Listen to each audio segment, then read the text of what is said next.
On Tuesday, the 27th of August 2024, Williams Formula One team announces they are dropping American driver Logan Sargent, replacing him mid-season with the young Argentinian driver Franco. The news was met with mixed feelings amongst fans and pundits alike. Many fans saw this as an unjust decision by James Vowles, while other fans wondered what took him so long. Today I'm going to take a look back through Logan's career and compare how when he crashes to how when Colapinto crashes, and why I think it's very different. On one side of the argument, you've got fans claiming that Williams didn't give Logan enough time to fully prove himself, citing his many junior career highlights, one of which was a closely fought battle with Oscar Piastri for the Formula 3 title, a title charge that saw Logan heading into the final weekend P1 in the standings. Unfortunately, he suffered from a DNF in the final feature race and dropped back down to P3 in the standings behind Oscar Piastri and Teo Pourchaire. When Oscar crossed the line, he even began his radio message apologising to Logan for what happened, before celebrating with his engineers. Not to mention that 2020 Formula 3 grid was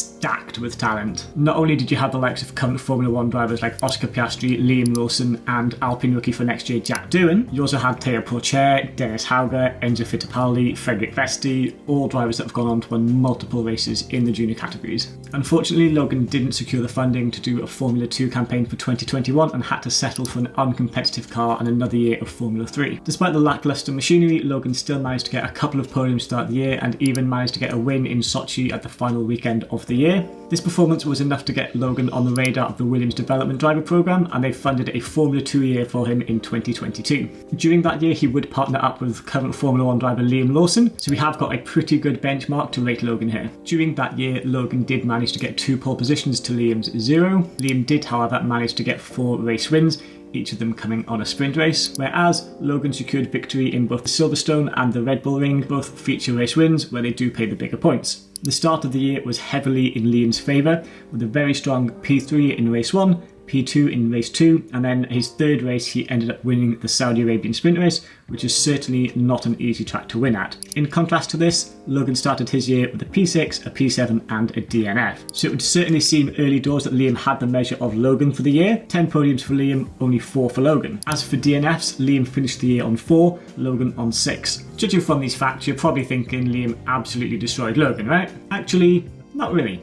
Logan was crazy consistent all through the year, scoring points at almost every single race. They ended up finishing the year only 1 point apart, with Logan in P3 on 149 points and Logan back in P4 on 148. If you did make it this far in the video, please do consider subscribing. This is a very new channel. This morning I think I hit 7 subscribers. Shout out to Brianna, who was my first subscriber. Thanks for that. Another huge achievement of Logan's junior career was his Formula 1 World Championship.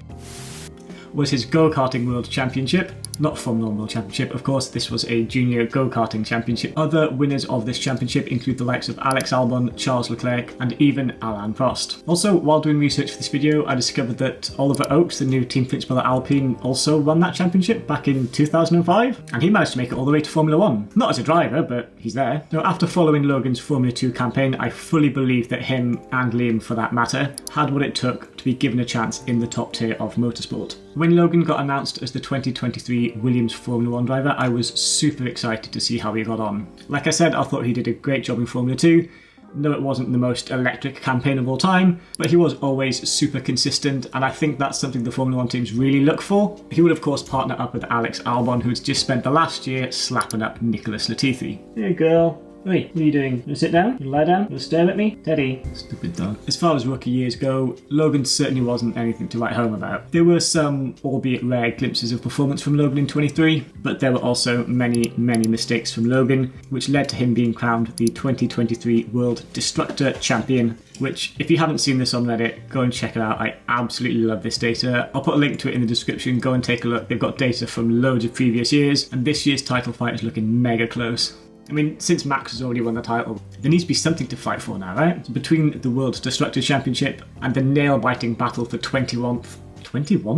The nail-biting championship for 21st in the Formula 1 Championship between Valtteri Bottas and Logan Sargent, these next 2 races are going to be super important. In the 2023 season, Logan unfortunately only managed to score a single point, which came at the Austin GP. He did cross the line in 12th position, but due to disqualification for both Lewis Hamilton and Charles Leclerc for skid block issues, he was promoted to P10, scoring his first point. Logan did end up finishing the year in P21, just behind Liam Lawson, who only took part in a handful of races but did secure a P9 at Singapore. which of course is the second time that Liam has beaten Logan by a single point. Alex, on the other hand, had what I would consider to be a pretty standout year, finishing P13 in the standings with multiple points finishes throughout the year, most notably 2 P7s coming at Canada and Italy. Alex went on to finish the year with 27 points, and this stellar performance from Alex was enough to get them to P7 in the Constructors' Championship, which is the best they've had since 2017. One of Logan's biggest pitfalls came in qualifying. It was a total whitewash, 22-0 to Alex in the regular qualifying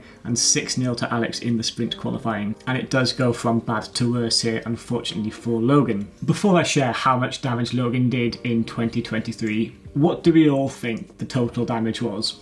1 million? Could be. 2 million? I can see that happening, yes. 3 million? That's a realistic timeline. 4 million? Perhaps. 5 million? I could see that as a very real possibility.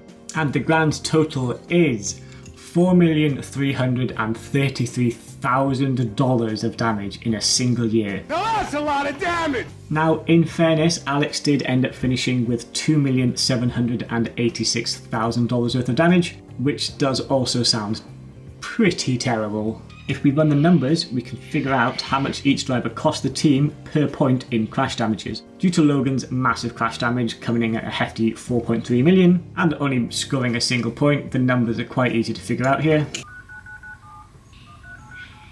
Of course, $4.3 million of damage per point is pretty devastating. Alex, on the other hand, had that total damage of around $2.7 million divided by 27 points that he scored, and you end up with a much healthier looking $103,000 per point. So you can really see why Logan needed to improve massively for the 24 season. Crashing is one thing when you're pushing in the points positions or trying to get yourself into Q3 like Alex was many times throughout the year. Much like Christian Horner said about Pierre Gasly during his Red Bull stint, we want our drivers to be heroes. If he crashes the car trying, if he's really going for it, I don't care. Just take a look at all of the crash Stappen memes from 2018. Everybody thought that Max was way too crash happy, he's never going to be a top performing driver, he makes too many mistakes. But of course, Christian Horner saw that diamond in the rough that many didn't see. And this is what I believe separates Logan from Franco Colapinto. Franco's debut weekend for Williams came at the Italian Grand Prix at Monza, where he came back in a very respectful 12th position with Alex up in 9th, scoring 2 championship points. Hopes were understandably high going into the Azerbaijan weekend. Unfortunately, the street circuit at the Azerbaijan Grand Prix is very unforgiving, as Franco quickly discovered early on in FP1, bringing out the red flag after colliding with the wall.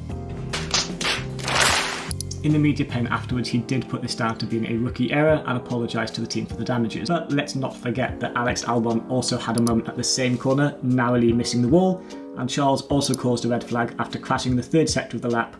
So Franco's discretions can be somewhat forgiven here. As I said, Baku is a very unforgiving track, and that being your second race of your career must be pretty daunting. However, he quickly answered back on Saturday for the qualifying session, where he not only reached Q3, he also out-qualified Alex, something that Logan didn't manage to do in 36 attempts. The Williams boys lined up side by side on the 5th row of the grid, with Franco in P9 and Alex down in P10.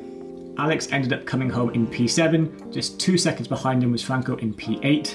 I believe this performance alone answered any critics that James Vowles and Williams had for making the controversial driver swap mid-season. With a very strong P8 finish and 4 World Championship points, Franco had already scored more points than Logan managed to in 36 races. And again, this was only his second race weekend, and it was in Baku, which is a really tough track. Franco also went on to finish P10 at the US Grand Prix and pick up another point, with his total now sitting at 5. Now, obviously it hasn't all been sunshine and rainbows. There is of course the issue of Franco's late charge for the World Destructors Champion. He currently sits in P6, just behind Carlos, Logan, George, Alex and current championship leader Sergio Perez.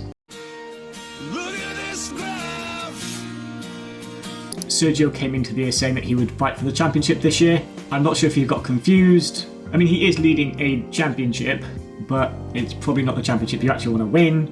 It's more a bit of a meme that he's costing the team so much money. Do you guys think that they're going to keep Checo for next year? Like, let me know if you do, because I honestly, I just cannot see a world where Red Bull decide to keep him. He's crashing constantly, he's barely ever in the points, he keeps getting knocked out in Q1. I obviously can't see how Sergio is going to survive for 2025, but that's a whole other video.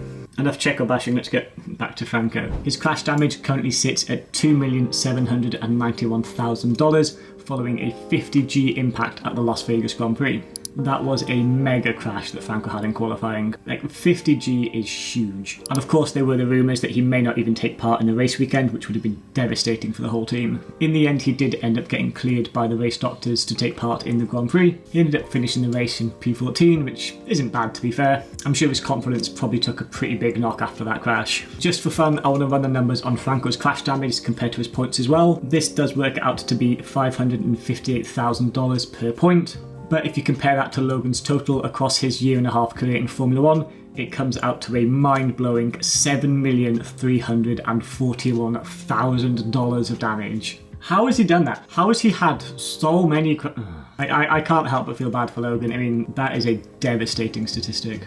Like $7.3 million of damage for one championship point. That must haunt him. It's one thing to be a diamond in the rough, it's a whole other just to be rough. And now I don't hate on Logan. I think Logan absolutely deserved a shot in Formula 1, as I said earlier. But ultimately he just wasn't quick enough. But guess what? Not many drivers are. This sport is absolutely ruthless. And if you haven't got a big daddy buying you a team, or an entire continent buying 100 litres of Red Bull cans a day to help you keep your seat, if the performances aren't there, you won't last long. This is simply a numbers game, and the stopwatch doesn't lie. Lord is your accountant.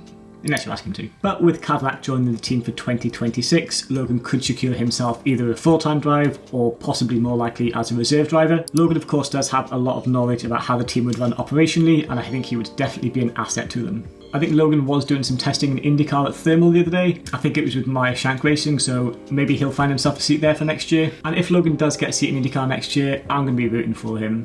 But I do think it is important for Franco to iron out these mistakes if he is looking to get a seat for 2025 or more likely 2026. He's got 2 race weekends left of the year, and I think all he needs to do is keep it clean. Williams are so far behind Pierre in the Constructors' Championship, so scoring points probably isn't what they're going to be looking to do. I think with all the crashes for Logan, Alex and for Franco, I think all they're going to want to have is 2 clean race weekends. Do let me know what you guys think. Is Colapinto Formula 1 material, or is he still too cash happy? I've seen a few rumours that Alpine are looking to replace Jack Doohan already with Colapinto. They've come out in the media and said that this isn't true, but we've all heard that before. Christian Horner was apparently spotted going to the Williams hospitality after the Las Vegas Grand Prix. So could we see a Liam or possibly a Yuki in the Red Bull next year and then get Franco a seat for the Racing Bulls team? Personally, I would love to see Franco on the grid full time for 25, but would Williams really drop Alex or Carlos for that matter in 26? Or does he need to look elsewhere? Like I said in my last video, I think Colapinto could be a great driver for Cadillac to consider. So do let me know what you think in the comments, and again, please consider subscribing or liking the video or pressing any of the other buttons. I'm not really sure what's on YouTube honestly. Thanks for watching, and I'll see you in the next one.